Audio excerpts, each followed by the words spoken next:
Good morning, students. Today we will study how to draw a bar graph. Okay, so for drawing a bar graph, yes, in last classes we have already discussed that first step which is needed is collection of data and then organization of data. And in this chapter, in this exercise we will discuss about how to represent all these numerical informations on this bar graph. Okay, so on bar graphs, what is needed? Here, I have chosen a question from exercise 3.3, question number 3. Number of children in six different classes are given below. Represent the data on a bar graph. For showing any these type of information on a bar graph, very first thing you have to choose a scale. The scale on y-axis, on this y-axis I have chosen the frequency where 1 centimeter is equals to 10 students. Okay, that you have to write here. So a scale on y-axis. Okay, and similarly on x-axis I have to represent the classes where classes are 5th, 6th, 7th, 8th, 9th and 10th, and in how many children are studying in these classes. So how do you do this? Because here what I have chosen 1 centimeter is equals to 10 students, so that on on y scale you have to mention all these data like 0, 10, 20, 30, 40, 50, 60 and so on. Okay, and one thing is very important, the data should be in equidistant. It means that the distance between all these data should be same. Here you can see that each block represents the dimensions of 1 centimeter. So 1 centimeter, 10 students, similarly after that 20, then 30. You cannot randomly take any data. And representing the data on bar graph, the first important condition is what? You have to represent all these data as in equidistant. Okay, now classes are on y-axis. So here, suppose this first block, here I have to show the classes where I am showing this first block is for 5th class, then second, 6th, then 7th, then 8th, then 9th, and then 10th. So all these classes are on x-axis where each bar represents the classes. Now let's start representing the data. So here you can see that in this question, 5th class is how many students? Number of children are 135. So where this data can be represented? Here you can see that 135 comes between 130 and 140, and here number of divisions are 10. Each division is showing one student. So now you have to count after 135, because 135 is there. So you count number of lines should be 135, 132, 131, 132, 133, and 134, and then 135.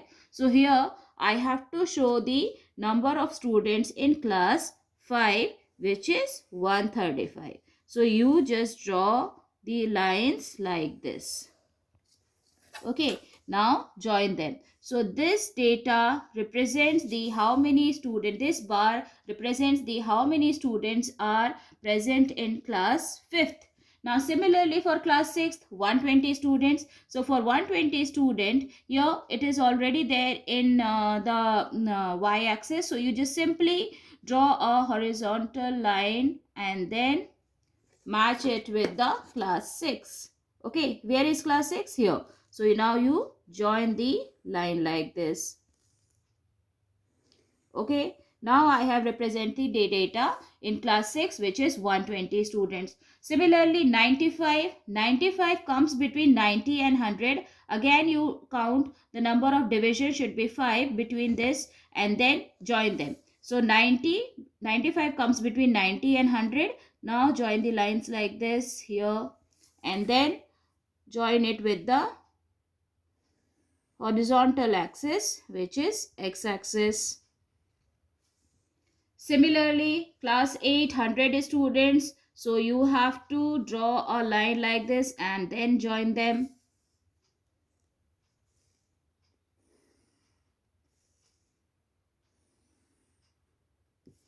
Now ninth class, 90 students. Again, 90 students should be here. Join them.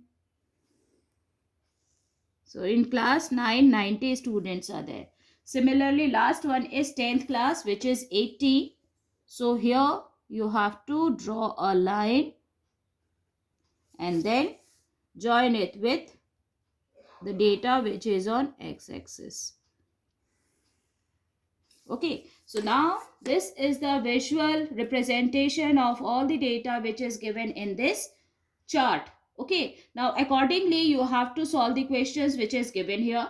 First question is, how would you choose a scale? So on y axis I have chosen 1 centimeter is equals to 10 students. Okay, now similarly answer the following question: which class has the maximum number of children? So just looking at these bar graphs, you can see that here in 5th class 135 students are there. So the maximum number of children on in class 5th is maximum, which is 135. And the minimum, so here you can see that after observing this bar graph, you can see that bar of class 10th is the minimum. Okay, the height of this class 10th is minimum. It means that minimum number of students are in class 10th, which is 80. 80 students are in class 10th. That now here find the ratio of students of class 6 to the student of class 8. So here you can see that ratio, it means that the comparison of two quantities. So how do you find out the ratio of students of class 6? So here in class 6th, how many students are there? 120. So ratio between students in class 6 is 120 and students of class 8 is 100. Okay, so now you can easily find the ratio, which is 120 by 100. Do the cancellations. So it is 6 is to 5. So ratio between the students of class 6 to the student of class 8 is 6 is to 5. So like that, you can easily solve the questions which is related with this bar graph easily by observing it. Okay, thank you.